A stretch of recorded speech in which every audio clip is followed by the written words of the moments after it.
আজ পর্যন্ত নয়, রোজার আগের দিন পর্যন্ত একটাও লেটার খালি নেই। কবে বললাম? রোজার আগের দিন।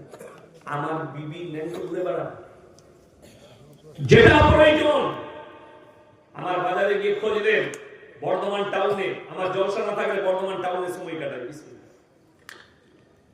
কোন দোকানদার যদি বলতে পারে যে ইয়াসিন সাহেবের স্ত্রী বোরকা পরে পর্দায় এসে একটা কাপড় কিনেছে, দোয়ানি কিনেছে, আমি জীবনের সমাজের বুকে বক্তব্য দেব, চ্যালেঞ্জ এটা।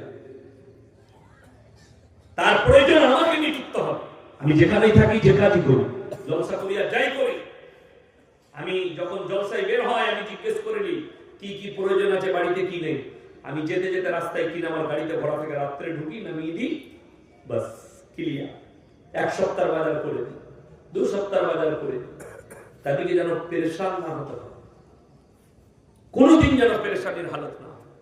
আরে ভাই, আপনি বিবিকে বাজার ছেড়ে দিয়েছেন, আপনি বলুন আপনাদের বাজারে যদি কেউ কলাগুলো ছিলে বিক্রি করে, মাছিগুলো কোথায় বসবে? ওই কলাগুলো কিনবেন তো আপনারা? কিনে মানুষ কি বলবে? দুধ এটা এ কলা আবার কিনে সারা মাছি বসে নষ্ট হয়ে গেছে।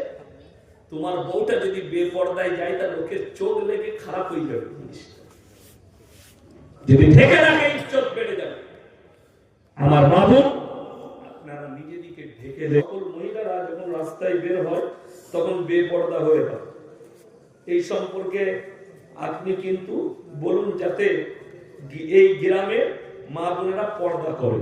পর্দা রেখেছে, সব ছিঁড়ে বার করে দিচ্ছে রাস্তায়। পর্দা 5 ওয়াক্তের নামাজ পড়ে, সকালবেলায় ফজরের পরে বউকে নিয়ে বহরমপুর যাবে, নিজের শরীরটা গোটাই ঢাকা, আর শাড়ি পরে পেছনে বউ বসে, বউয়ের পেট বেরিয়েছে, পিঠ বেরিয়েছে। আমি রোজার মাসে মুর্শিদাবাদে কটা জলসা হয়, ধুলিয়ানে ফুলিয়ানে 2-3টে জলসা করি। তো এই বছরে 25শে রমজান জলসা ছিল আপনার ভাকুড়ির কাছে, তো কাঁটা বাগান বলে এক জায়গায়। তো আমি মুফতি জাজি সাহেবকে ফোন করলাম, ভাই আপনার মাথায় ইফতারি করবো, বলে হুজুর চলে আসে। আমি চলে এলাম, ইফতারি করে এরপর আমি বললাম ভালো দোকান কোথায় আছে, কেনাকাটা করা হয় নিজেদের, মেয়েদের জন্য, বাড়ির জন্য জামা কাপড় কিনতে হবে, বলে খুব বড় দোকান। চলে গেলাম, ঢুকি দেখছি সব খালা, আমি একা খালি খালি। দাদা বুঝতে পেরেছে? আমি অবাক। দোকানদার বলছে হুজুর দাঁড়ান দাঁড়ান, সাইডে দাঁড়ান। আমি একটা কোন রকম লজ্জায় মেয়ের জন্য একটা জামা নিয়ে বেরিয়ে পালিয়ে গেলাম। দুঃখটা কি বলুন তো, আমাদের দেশের যুবকরা চায়ের দোকানে বসে তাস খেলাবে, 3 ঘন্টা আড্ডা মারবে, বউ যদি বলে একটা শাড়ি লাগবে, নাইটি আনতে হবে, আর তুই চলে যাবে টোটো করে, তো তোর বউ পালাবে না, তার মৌলবীর বউ পালাবে? হারামখোর 3 ঘন্টা তাস খেলাচ্ছে আর বউকে বাজারে ঠেলে দিচ্ছে।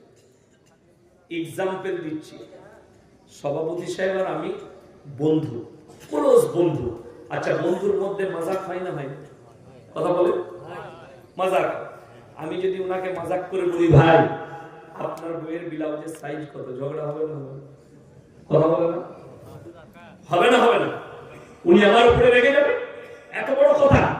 আপনার বন্ধু খালি আপনাকে বলেছে তোর বইয়ের ব্লাউজের সাইজ কত, তার সঙ্গে সম্পর্ক ছিন্ন করলেন।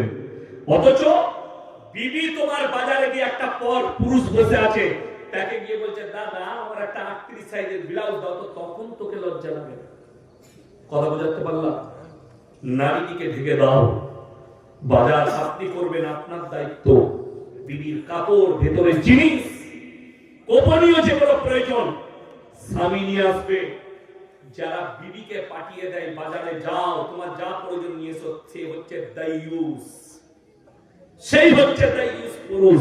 আর যারা দাইয়ুস হবে তারা জান্নাতে প্রবেশ করবে। আমি আগস্টের 15 তারিখ থেকে জলসা শুরু করেছি, আজ পর্যন্ত নয়, রোজার আগের দিন পর্যন্ত একটাও লেটার খালি নেই। কবে বললাম? রোজার আগের দিন। আমার বিবি ন্যাংটো ঘুরে বেড়ায়, যেটা প্রয়োজন আমার বাজারে গিয়ে খোঁজলেন বর্ধমান টাউনে, আমার জলসা না থাকলে বর্ধমান টাউনে সময় কাটাই। কোন